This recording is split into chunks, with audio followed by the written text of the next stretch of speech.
Can y'all see me? It's early in the morning. It's before daylight. Sunrise is still a little ways off. It's a cool morning. About the 3rd of February.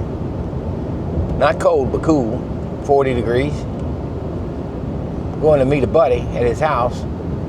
He's got a cellar he's gonna go see. Some guy with some bees. Seems sketchy to me. We're gonna go together. That way if there's any trouble, he's got a little backup, but it seems like the prices are pretty low and for a lot of hives, and I don't know, it don't seem on the up and up, so we're gonna go check out whoever this character is, see what's happening and exactly what's going on. So a little investigative / sale type deal going on.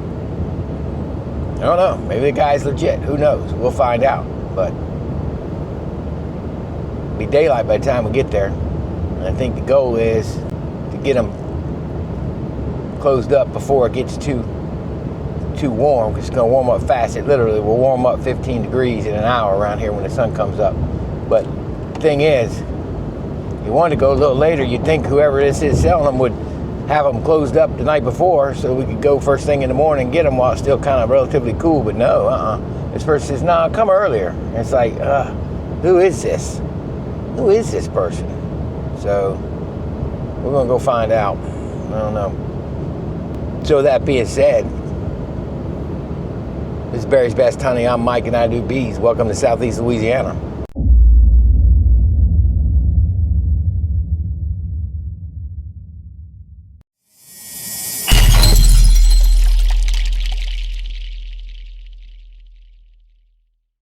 All right, we're here at the buyer's place. That's him right there. I cannot believe it. You see the sketchy buyer we're coming to? This is the sketchy guy I'm talking about. Is that sketchy or what? What you gonna do with that? Man, I'm telling you, you really are digging down the bottom of the barrel. Yeah. Hey, Hey. can't be choosy. You see, this is the sketchy buyer we're coming to see right here. We had to come check out, make sure Kenny wasn't getting ripped off. It's shady. It's definitely shady. So they're over here feeling hives because we got to make sure this guy ain't trying to sell a bill of goods to us.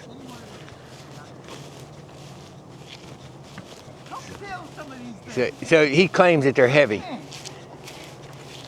You gotta watch these guys from the southern part of the parish.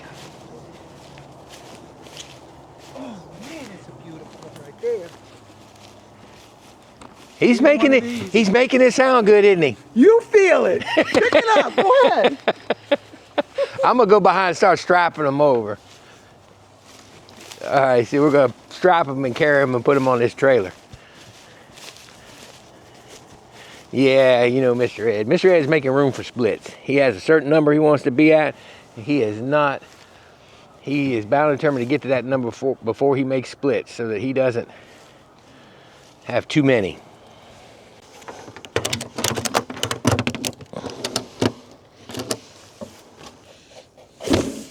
How's those feel, Mike? This one's kind of light. Is it? Let me see what you say. Are you out of your mind? I wouldn't have such light hives. Pick it up from the center. I picked it up. This thing is, might as well be starving to death.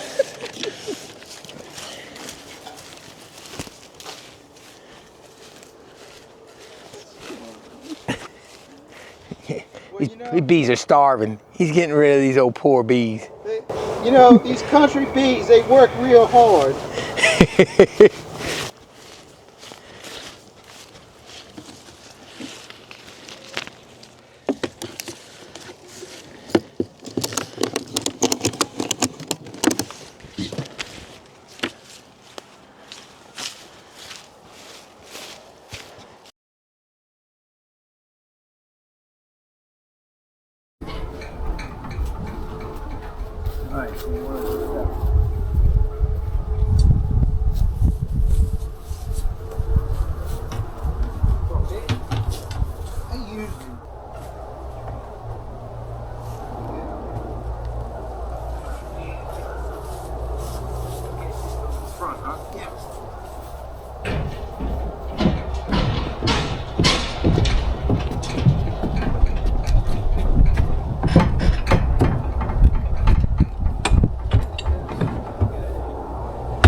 see his behavior.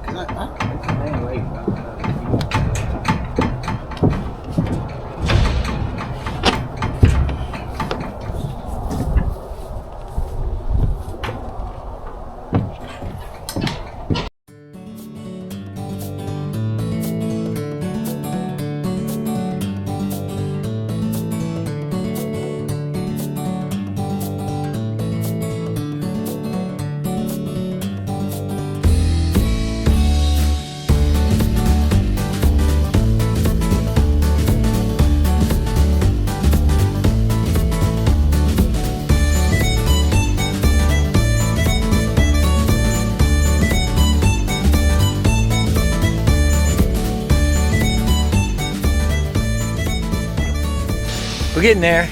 I don't know how many picked out. Gonna work Mr. Ed.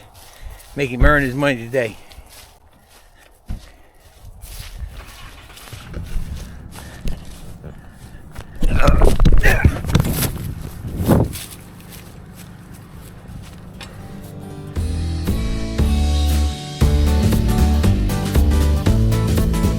What's wrong, Jeff? Like, I'm not used to carrying all this heavy weight. I mean, you're a muscle man. I'm just like a wimp. That's why I came out here for the two old guys. I gotta take care of y'all. I'm winded. I'm ready to bring these girls out of here. And look at that. I got all this room to make my splits now. Oh, man. Thank you, Jesus. There we go, 13 going out the door. Ready to go. You got them all. You didn't leave any plugged up, did you? I looked. There's nothing plugged or strapped. Let's go. Everything is good. All them dead bees in there. That's all them dead bees. They weigh a lot. That's one way to get rid of your dead outs, Mr. Ed. Sell them to somebody. Yeah. But he'll be able to sell the honey. Yeah, that's what I say. They're heavy, so pull the honey and sell it and make up for what you paid. And his boxes may not be coming back. Yeah, let them be dead. They ain't coming back. Now, I've been working on something in here for the last 3 days. In fact, I'll be posting a video on it next week. So this is, you're all going to be getting a peek at the future. Go ahead. Hey, oh my God! Look at that dog. Come on back here, come on back here. All right.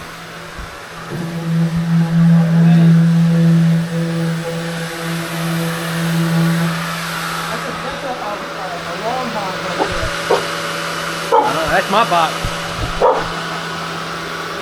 I'm buying from here. Oh man. Full production right here. Are we gonna try and what? Tell me what is the purpose of building all these swarm boxes? Because I'm gonna whoop the dirt rooster's butt. This year I am going to smoke that man this year.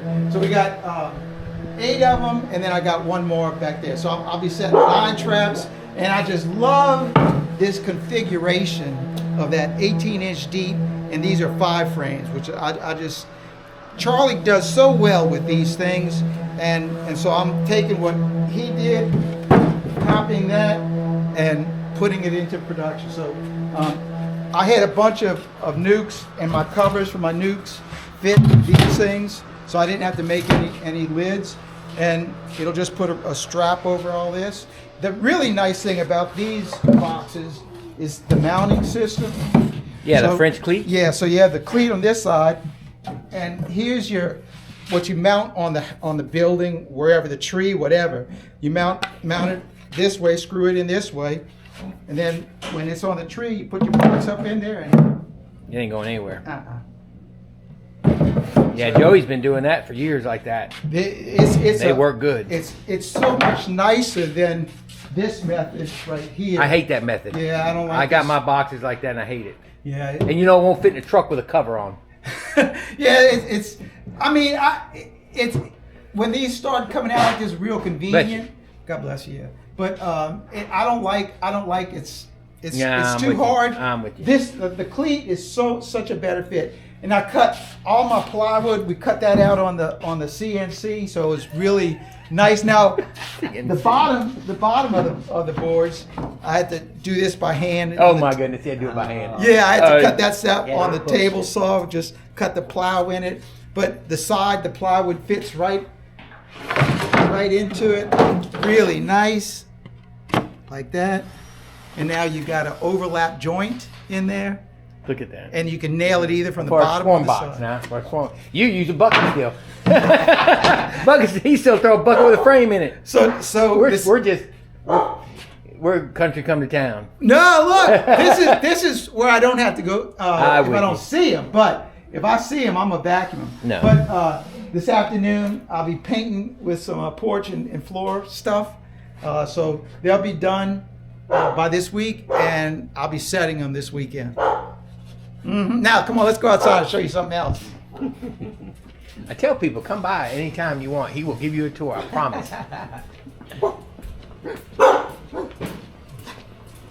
And dog's wanting to play. He's bored. He got a tennis ball. Somebody pick up the ball. All right, what do you got here? What are you showing us now? Go in. I'll show you what I've been working on here.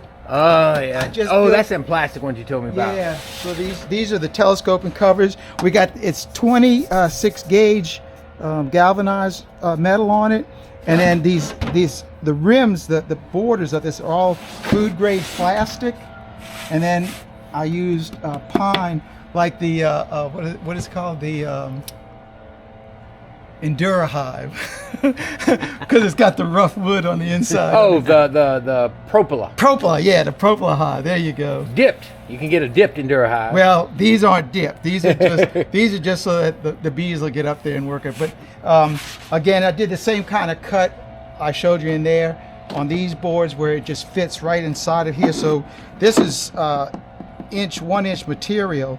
So it's cut down. It's got the same cut on it, and it just fits right inside there. It squares up the box, and man, feel the heft on that. That feels like It's about pretty heavy. a little bit heavier than some of them hives, huh? You tell getting sold a bill of goods. Getting sold a bill of goods. So then all these boxes right here, these are ones that I gotta, the bees never drew them out, so I'm gonna re-dip, pull out the foundations on these, all of these right here, and all those right there. Those get re-dipped. And then in this section right here, Ain't re-dipping nothing. these boxes right here up to the break, they drew out the comb on some of them, but not enough where I would have to re-dip them. Yeah. So they'll be able to They'll finish work that. drawing that stuff out. I don't have to re-dip those. But then all of those other ones are, these were our honey supers from last year with all the drawn. None of those be for your splits, your brood boxes. These will be, no, actually I'm going to be putting these for my honey supers. Are you again? Yeah. Usually you put those as brood boxes. Yeah, I did. So this year I'm going to try putting them in my, for honey Oh, that'd be good. because they've already got it comb drawn, so they shouldn't make the wacky comb when I put That's 9 what them frames chains. in. See how them chains do it? That's what them chains take it almost down to the plastic. Oh, that's what he uses. Yeah. And then That's look right. at this. This is the other deal that I got going. That's, All of these boxes right here are for my swarm traps and or brood boxes, depending on what the condition is. Some Oh, those are like in good shape. these will be like for brood boxes, these, but then other ones that the comb is like dark like this, so these will be swarm traps, his stuff. So all of this stuff, it's either swarm traps or brood boxes. you got it straightened out in here finally. Nice and neat. It took a while, but yeah, it is definitely arranged where I know what I got. And look, I got even a lawn hive in here. I see that. What are you gonna do with that? There's bees in it. Yes, indeed. So here's the lids for these are the little nukes that I built years ago. But these are the lids that'll be going on my swan traps. Always something with you. That's it. That's all I got. That's all he got. What stuff you got for me still? Oh, okay. So I got all of these. The deed is going down, see? This is where the sketchy salesman meets the innocent beekeeper right here. The sketchy salesman meets the innocent. We know it's all going to the Abbey. Goes to Abbey honey. Yeah, everything that I do up here, right? It's for the monks. Yeah, everything is. And so the sale of bees just continues the work that I do. That's right. And you see the stuff I have to buy and that I do buy. Right. So it's a very unique operation that goes on here. Not even with just like, so you're selling these hives, it goes to the monks, it goes towards Abbey honey, but then there's people that donate. Oh yeah. Because for years you had their names on boxes. Yeah. I remember that. Yeah, we don't do that anymore. Right. But we still have some of those original people that still contribute every year, because it's just like what they want to do. That's right. And I'm happy to take their money. Because I'll have to go spend it. Right. Well, it all goes back in. That's the thing, and it all goes toward the Abbey. That's the bottom line. Yeah. And the Abbey honey sells out of that gift shop. Like I don't think you tell me that ain't a blessing from God about the Abbey. The way nobody can sell that much honey at that and we small don't of a move. shop. We just stay right there. It's every 3 weeks. It's 168 bottles. That's crazy. That's every crazy. Every 3 weeks. Because this thing isn't right in the middle of town either. No. I mean, it is out here.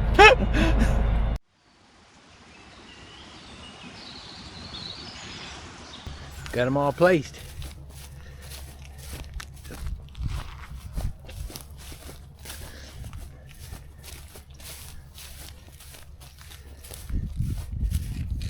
Ooh, yeah, those come on out, didn't they? They're starting to come out a little bit.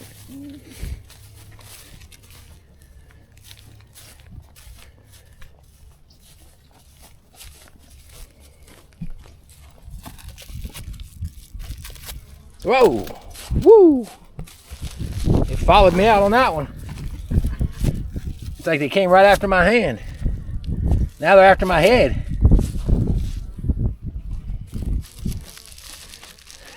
Those bees didn't like that.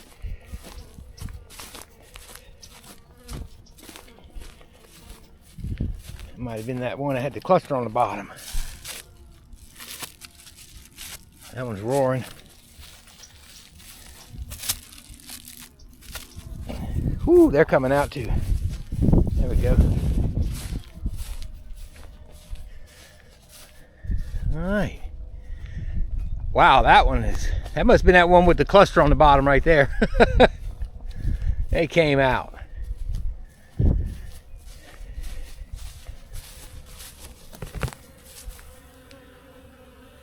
Yeah, all right. On the way back from the Abbey, obviously the shady salesperson was Mr. Ed, of course. I always have fun with that. Anyway, on the way back, I figured I'd come by these pallet bees. I'm on the way. It was on the way, and see how everybody's doing, because it's such a beautiful day. It's gonna be 75, I think, or 70, something like that. It's gonna be warm. And let's see what these bees are looking like. Oh, I got one flying around my head. You're gonna notice this silk fence that I put up. I'll explain that in a minute, but they're flying nice. They're flying nice. Everybody is really getting after it. Looks like they've hauled all their dead out from the cold. Yeah. Okay, they're not getting hung up on the silk fence. I was kind of concerned about that. And let's walk over to these others. Now these are in the shade. And this is going to change in the when it comes to summer. This will change. Obviously the angle of the sun will be different. They're probably not going to be flying near as much because it's just cool down in this bottom. And this was kind of an experiment. I wanted to put them up on that hill, and then I also wanted some in the shade. And it's just so darn hot here in the summer that I hate those wide open spaces. Not for the bees, but for me. As far as small hive beetles and soft soil and all that, that has a lot to play in it. But look at these here and what I did. They're flying, but not that much, obviously. That silk fence is my windbreak. So these colonies had every intention, as I was even unloading them that day, facing entrances to the woods. That's facing south. And they would have had no windbreak, but still, because almost all my bees, everywhere I go, everywhere yard I got, if you were to look at the direction, everybody's got a windbreak. I have no wide open ones. These, before I knew it, I was placing them. I was just in a hurry to get done because I had that pallet that opened up, or that hive that opened up. I wanted to calm the bees down, wanted to get them in place. And by the time I got back with the tractor, came back for the truck and trailer or whatever it was, vice versa, I realized, oh my goodness, I faced all the entrances north. Well, when we had that cold weather move in, we had 15 and 12 mile an hour winds moving in. So I went and got silt fence. I put silt fence up to block the wind off the entrances. So what happened up there was I had silt fence left over, and I took that silt fence and said, well, let me run some across the north side of those colonies, and then I just would wrap it on around and kind of keep the wind off of their entrances somewhat as a shield. So that's why it's up. It'll come down in the summer, because we're definitely going to need good ventilation. But as you can see, hardly anybody flying over here. This one's coming and going. You can see they're coming and going. They're going up and over the fence. I was concerned they'd all come back and hit this fence. These are right in the shade, so they're flying but not heavy. Now, these aren't flying at all. They were all alive 2 weeks ago. We'll listen to them in a minute. But I think this one is, oh, number 8. Yeah, they were way in the bottom. No flight at all on that one. Couple bees hanging out. I see some debris down there, but I don't think that's anything relevant with wax being robbed out. And then this one actually is pretty strong. I thought it was weak, but when I split it, it was pretty strong. So I think we're good. And for me to determine what's going on with bees, number 8, I'll just take my hat off and lean my ear down. Take my glasses off.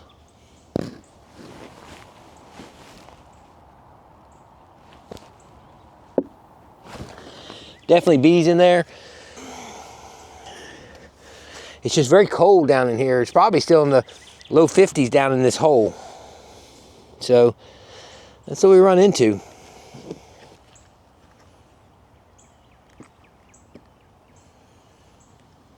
They've eaten all the fondant. Now these bees down here in the bottom, in case you didn't catch my video from down here, they're all down in the bottom of the field or in the bottom of their colonies.